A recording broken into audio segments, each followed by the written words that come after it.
Bienvenue à ce podcast de Data Driven Supply Chain. On va le faire encore une fois en anglais, en français cette fois-ci, parce qu'aujourd'hui, on a notre invité Thomas de Visao, le président, et on va pouvoir lui jaser de sa compagnie, voir comment il aide le secteur manufacturier. Fait que Thomas, bien content de t'avoir sur le podcast. Tu peux t'introduire un petit peu pour nos auditeurs, puis qu'est-ce que tu fais à Visao?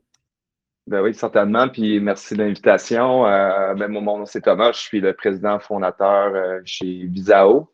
Parler peut-être de moi rapidement. J'ai un background, j'ai un baccalauréat, MBA en marketing stratégique. Donc, j'ai un background justement où j'ai travaillé au niveau des ventes, justement de commercialisation, exportation à l'international de produits industriels.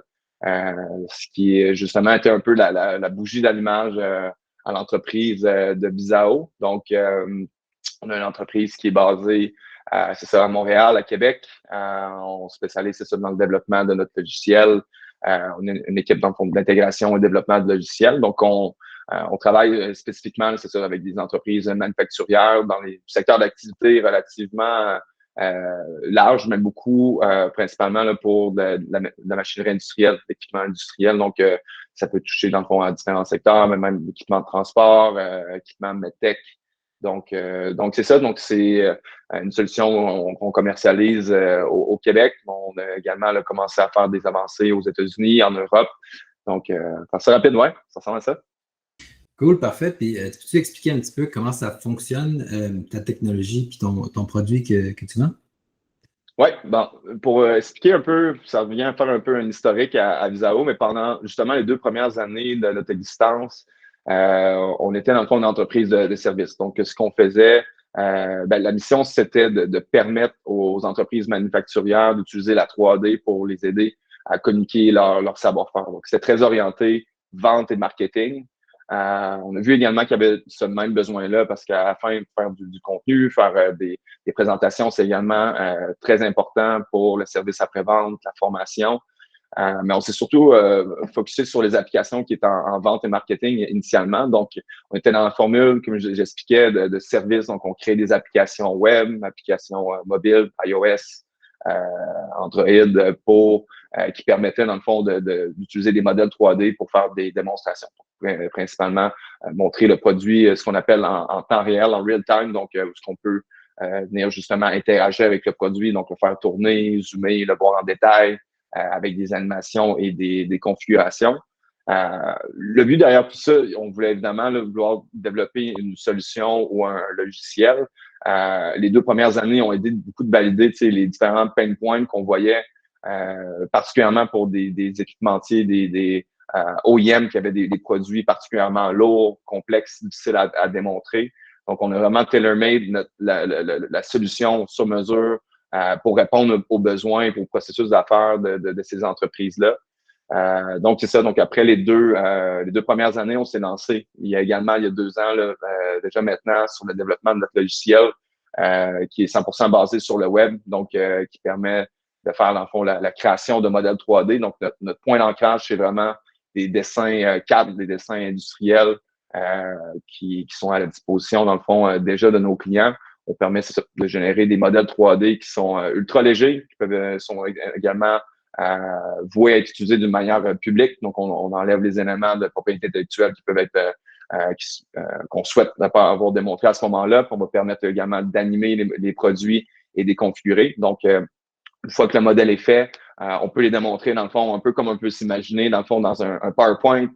On peut démontrer, dans le fond, étape par étape, dans le fond, les produits selon des démonstrations qui sont un peu pré-guidées, donc qui sont faciles à utiliser pour des utilisateurs qui n'ont pas nécessairement le background en 3D comme nécessairement comme des ingénieurs. Donc, on parle des gens qui sont en formation, des gens qui sont au niveau des ventes ou directement les utilisateurs ou les consommateurs finaux des produits.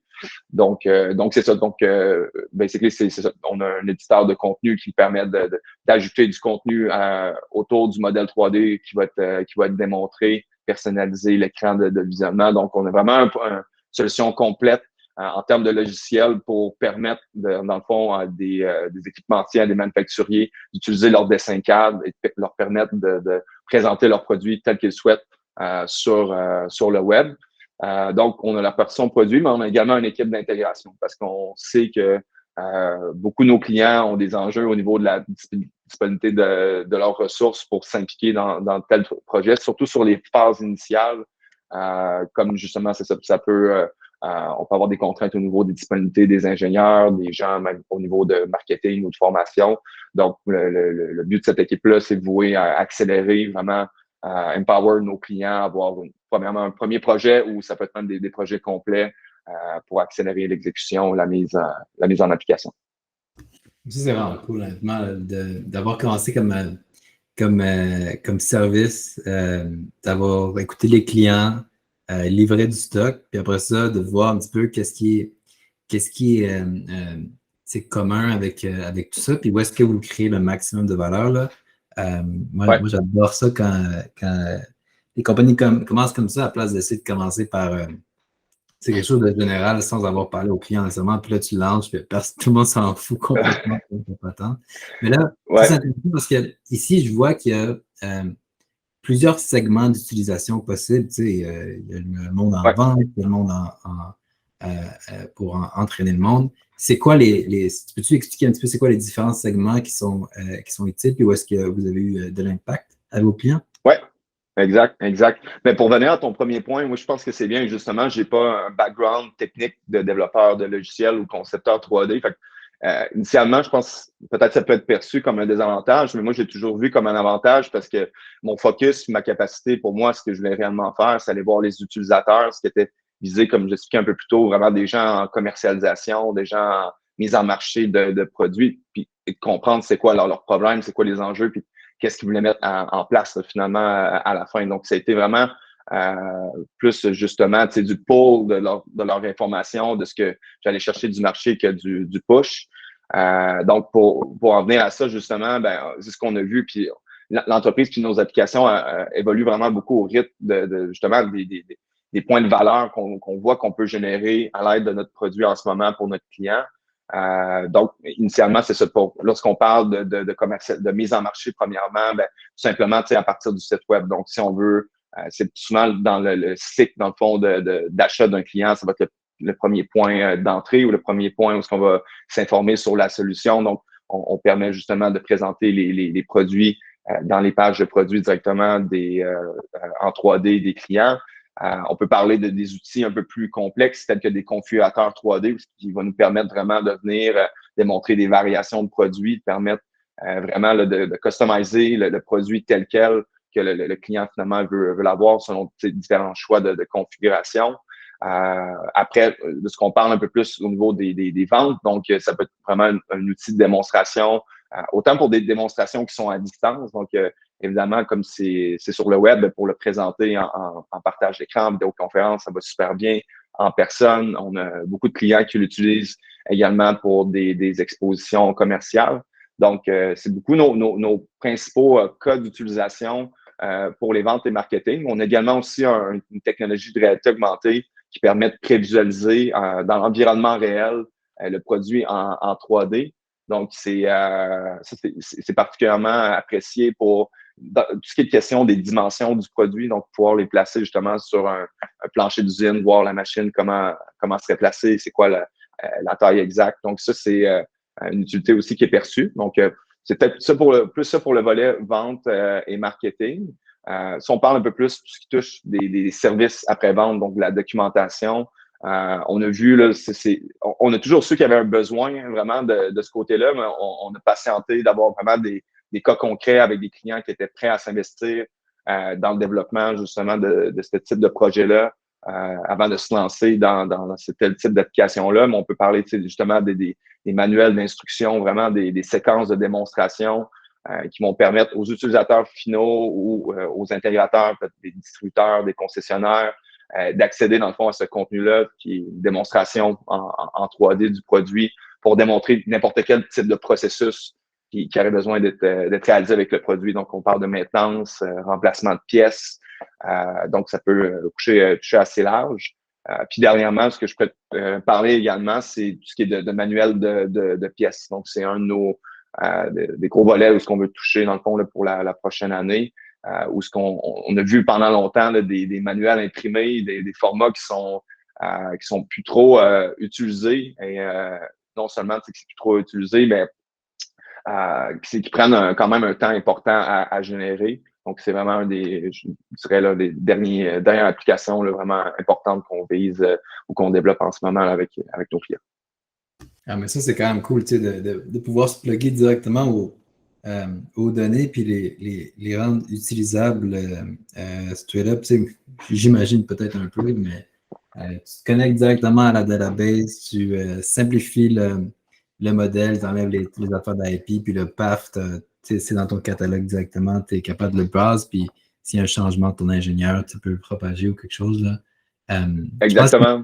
y a un gros push dans le secteur manufacturier au complet, je trouve, d'être plus proche de ces données, puis arrêter d'un petit peu comment dire, de gosser avec des exports ou d'être trop loin du produit initial. Ouais. Moi, je le vois très, très clairement dans le procurement, là, d'habitude, il faut qu'ils sortent le stock, ils le mettent en PDF, ils le donnent à quelqu'un, un supplier, que le supplier, il request le DXF, il faut qu'il se patente un converteur, puis là, il arrive à le checker. C'est vraiment pouvoir échanger l'information telle qu'elle est, puis réduire un petit peu la barrière de communication, soit entre le customer direct puis la compagnie ou un supplier.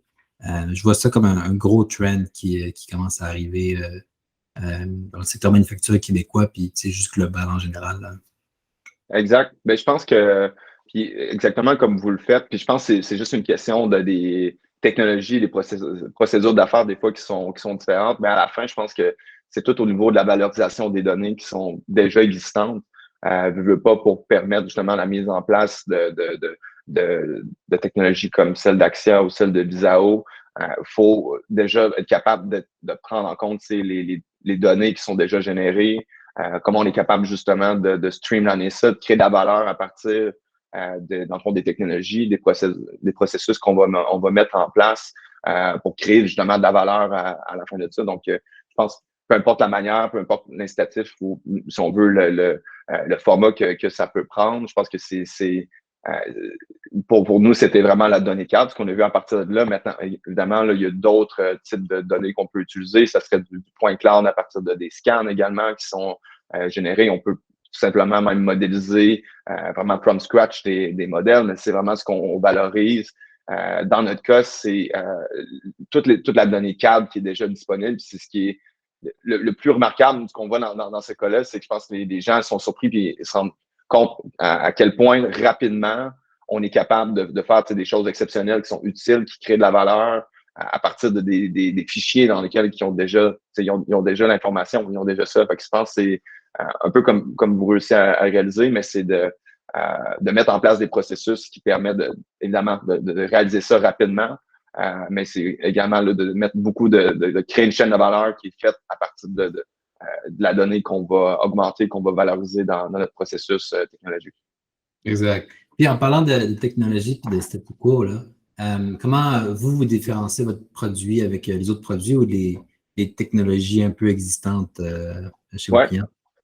ouais, c'est une excellente question. Ben, premièrement, je pourrais mentionner le statu quo. Si on voit beaucoup actuellement, ben ça, mettons, à la fin, une visionneuse 3D, c'est un outil visuel, c'est du contenu donc qui est généré là-dessus. Donc, on livre l'information par le modèle 3D qui va être généré ou vu en temps réel. Donc, les comparables ou qu'est-ce qui peut être utilisé comme type je peux dire, de substituant, de technique en ce moment. Il peut y avoir des photos standards, des rendus 3D, des vidéos d'animation 3D. Où ce qu'on va, dans le fond, beaucoup se différencier. Premièrement, dans le secteur industriel, pour des photos, disons-le, réelles, là, des photos normales. Les produits démonstrateurs sont rarement disponibles. Et comme j'expliquais un peu plus tôt, souvent, il y a des configurations, il y a du mouvement qu'on veut démontrer à ce moment-là. Donc, c'est ça, c'est très difficile de pouvoir générer ce contenu-là. Les machines sont dans des environnements, tu sais, qui sont pas nécessairement propices à créer le contenu. Donc, c'est très time-consuming, ça prend beaucoup d'énergie, beaucoup de temps. Ça a une très faible valeur communicative en tant que telle. Il faut générer beaucoup de photos, dans le fond, pour permettre de créer justement ce contenu-là. On retrouve un peu la même problématique avec des vidéos d'animation 3D. Parce que, encore une fois, ben là, déjà là, on peut utiliser un peu de la même manière le cadre pour générer une image à partir d'un modèle 3D, mais des gros enjeux, c'est dans la vidéo, ben, il y a toutes les étapes qui viennent à générer puis à éditer une vidéo qui prennent beaucoup de temps. Ce que les gens dans ce milieu-là vont mieux comprendre, mais tout, même généré sur les temps d'ordinateur, toutes les vidéos, ça prend beaucoup de temps. Puis le format de la vidéo permet pas aussi d'utiliser des changements dans le cycle de vie du produit. Donc, s'il y a un changement, il y a une configuration, il faut générer une autre vidéo pour changer ça, pour le renvoyer aux gens. Alors que nous, dans le format où ce qu'on veut l'utiliser comme étant en temps réel, si on veut, par exemple, il y a une modification qui se fait au niveau d'un moteur, au niveau de n'importe quel type d'assemblage, ça peut être modifié directement sur le modèle. Donc, à partir de là, les utilisateurs déjà existants qui avaient des visionneuses, des modèles 3D qui étaient déjà générés, peuvent déjà profiter d'un produit, d'une information qui est mise à jour. Donc, c'est un peu ce que je clarifierais. Donc, ça rend vraiment le produit accessible dans tous ses angles pour générer de la documentation de vente et de services après-vente. Et on n'a tout simplement pas besoin d'avoir le produit en réel. On fait vraiment notre staging tout à partir de notre logiciel. Donc, ça permet finalement de créer du contenu qui est vraiment de meilleure qualité et que surtout les utilisateurs vont retenir davantage d'informations.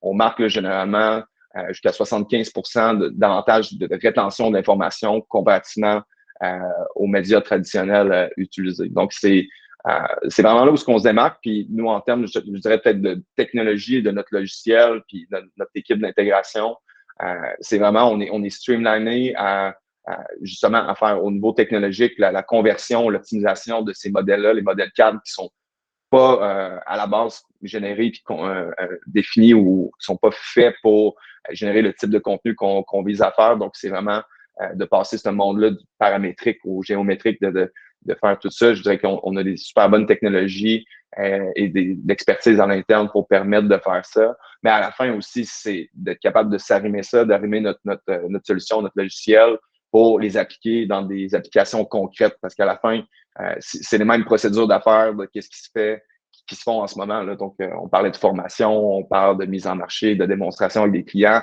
On change pas de processus d'affaires. Donc, nous, ce qu'on veut faciliter, c'est vraiment tout le processus en amont et jusque, dans le fond, à la sortie, la publication de contenu qui va être visé vers des processus d'affaires qui sont définis tels que de la formation, mise en marché ou de la vente directe. Parfait. Tu sais, je le vois là-dedans, là, tu sais, que c'est toutes des choses super complexes dans le secteur manufacturier que tu sais, tu peux pas nécessairement l'avoir avec toi. Tu sais, mettons que tu veux l'acheter, là. C'est super complexe. Il faut que tu aies une assez bonne visibilité puis une dimensionnalité de whatever c'est quoi que tu veux acheter pour la comprendre, la fait avec mon stock. Puis après ça, de deux, faut que tu vois si c'est vraiment ça. Fait que c'est pour ça que tu vois dans des trade shows des compagnies qui ont littéralement un boot avec une machine à côté, tu sais. Mais il y a des machines que tu peux même pas avoir ça, tu sais, c'est trop complexe. Fait qu'il y a du monde qui littéralement s'en vont à la place pour aller voir. Mais tu sais, si tu es capable de leverager le fait que tu as déjà les données, puis que tu peux montrer la meilleure façon pour que la personne en amont comprenne, tu as vraiment un edge comparativement à tes compétiteurs qui peut-être prennent juste des photos puis que c'est un petit peu difficile à comprendre. Si tu es capable de montrer que guys, ça va être plus simple que ce que vous avez déjà. Voici comment ça marche. Si tu as des questions, ça va être des bonnes questions. Pas mal sûr, le pipeline de vente va rouler plus vite à la base. Là. Exact. Mais je peux donner un très bel exemple de ça. Tu sais, je reviens d'une exposition à FabTech à Atlanta, puis un de nos clients, dans le fond, utilisait justement nos visionneuses, puis les faisait prévisualiser de ses produits à partir d'un iPad. Puis il y avait un produit spécifiquement tu sais, qui premièrement, qui est énorme, là, qui est hyper gros. Ils ont amené une section en tant que telle de la machine pour pouvoir la démontrer sur place.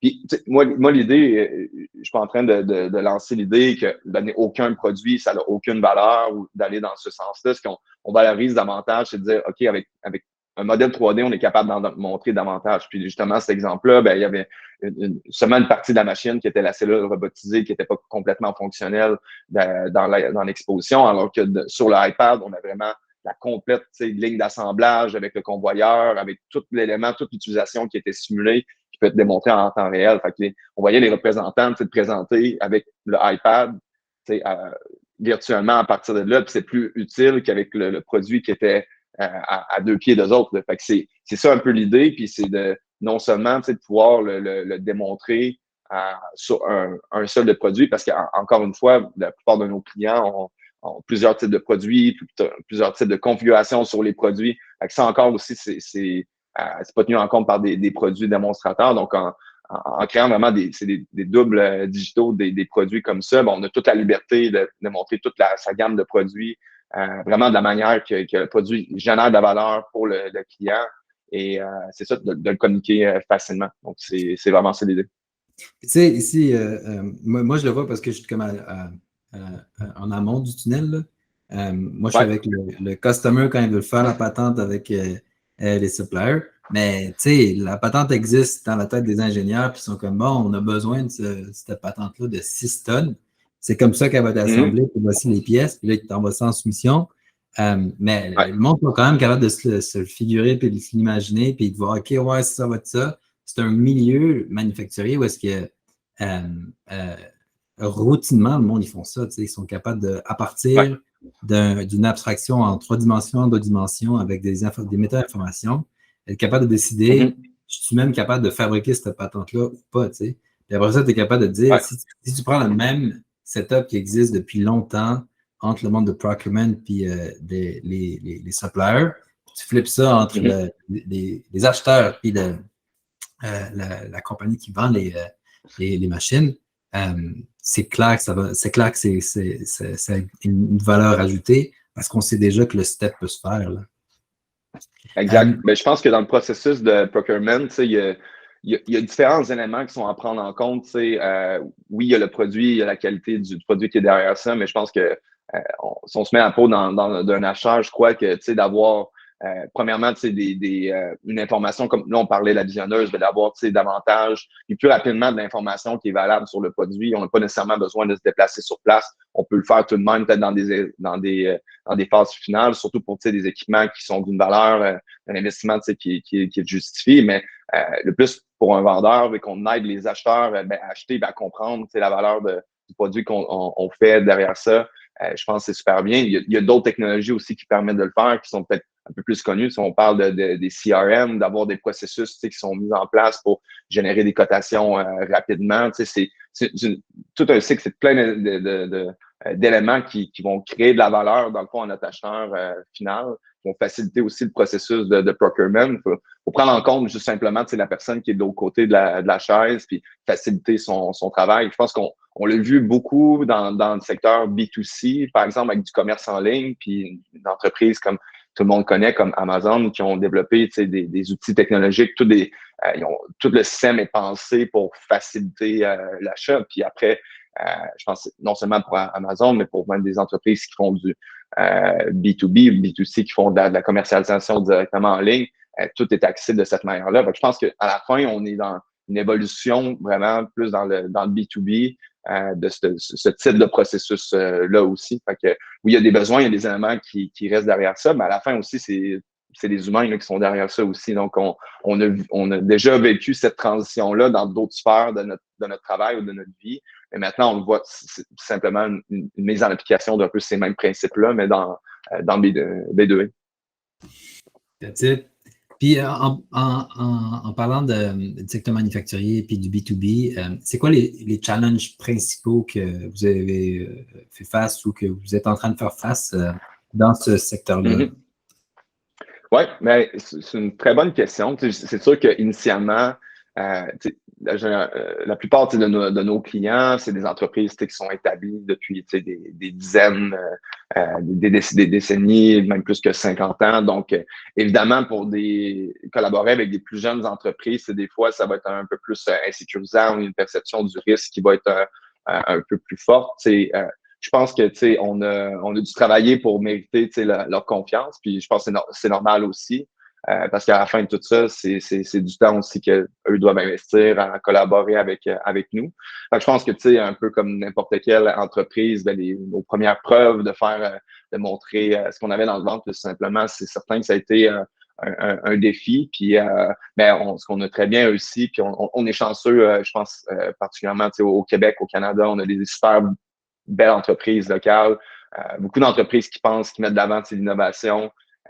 Évidemment, là, qui ont de plus en plus aussi de ressources qui sont en place pour justement voir des projets comme avec les nôtres. Puis clairement, on voit clairement que ces entreprises-là qui ont ces ressources-là, qui veulent consacrent des gens, qui consacrent des budgets et du temps pour la mise en application de ces ressources-là, c'est des entreprises qui en bénéficient davantage et qui performent clairement davantage. Fait que nous, on a un peu le rôle de spectateur de ça, mais on le voit, là, on le voit clairement. Fait que c'est ça. Fait que ici, c'est ça. Ça a été de vraiment, je pense, c'est en guillemets, là, de faire nos premiers tours de roue, ça a été de mettre ça en place.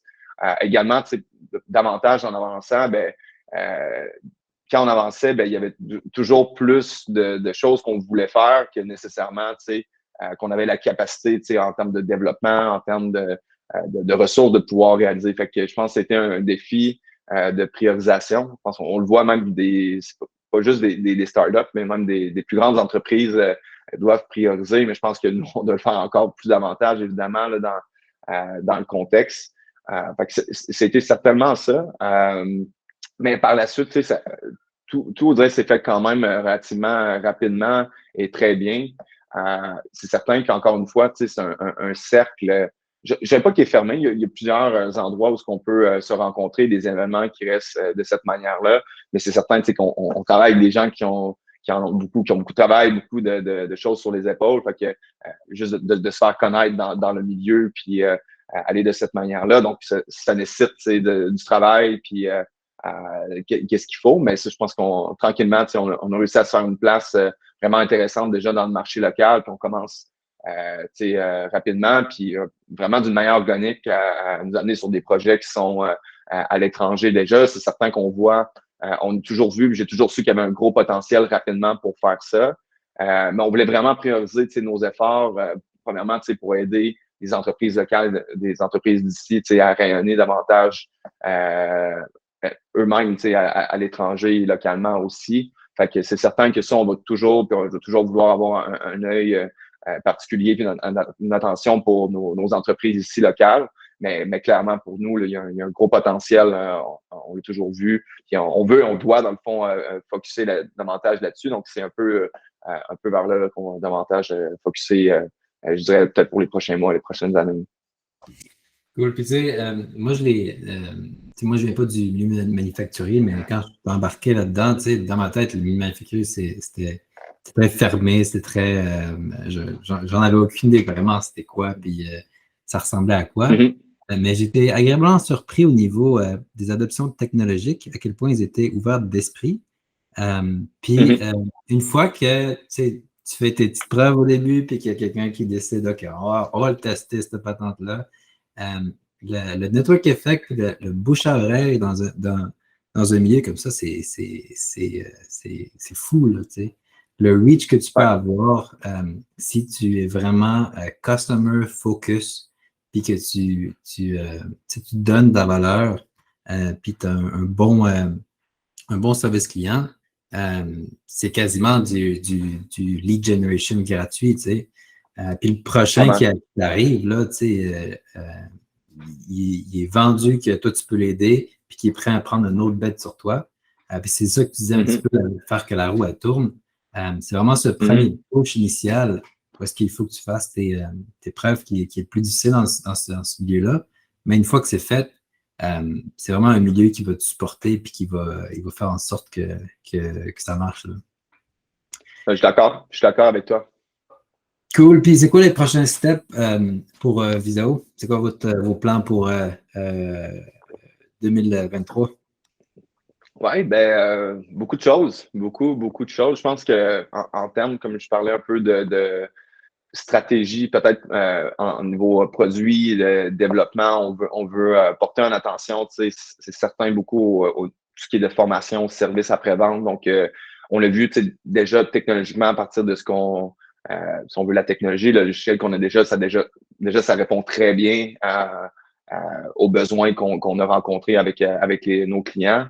Par contre, évidemment, c'est certain qu'on veut, on voit rapidement, on voit qu'on peut très bien générer davantage de valeur. Donc, au point de vue technologique, c'est certain que c'est quelque chose on va porter davantage d'attention.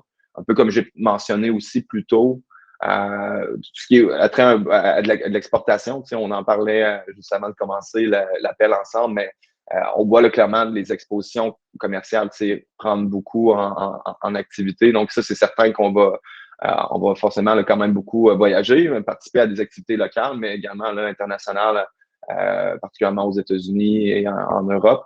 Donc, ça, c'est certain. Grandir la famille, c'est certain, dans nos équipes, on a le bénéfice jusqu'à date de savoir bootstrapper, c'est-à-dire on n'a pas eu affaire à de rondes de financement externes. Par contre, c'est quelque chose qu'on veut investir du temps puis commencer à faire des démarches dans ce sens-là.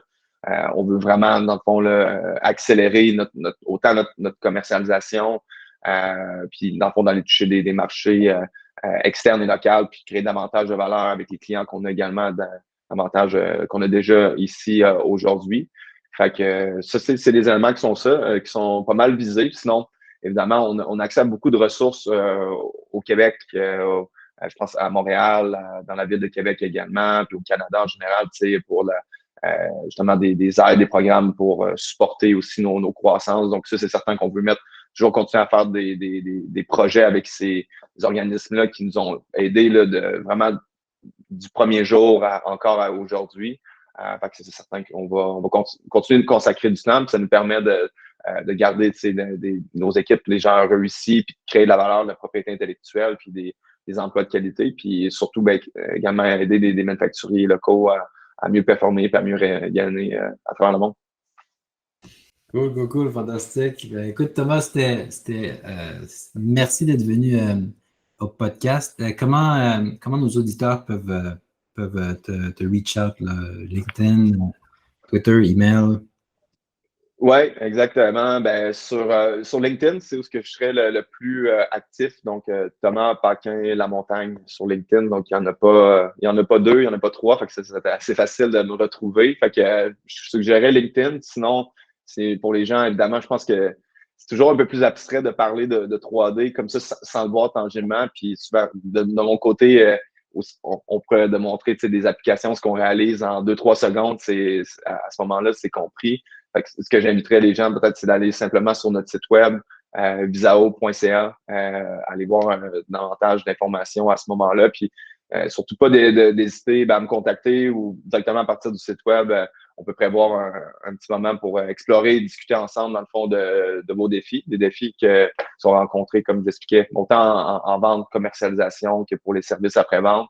Puis, au moins, initier une première discussion, puis voir peut-être comment on peut avancer vers des beaux projets de ce côté-là. Donc, ça fait plaisir de le faire. Parfait, excellent.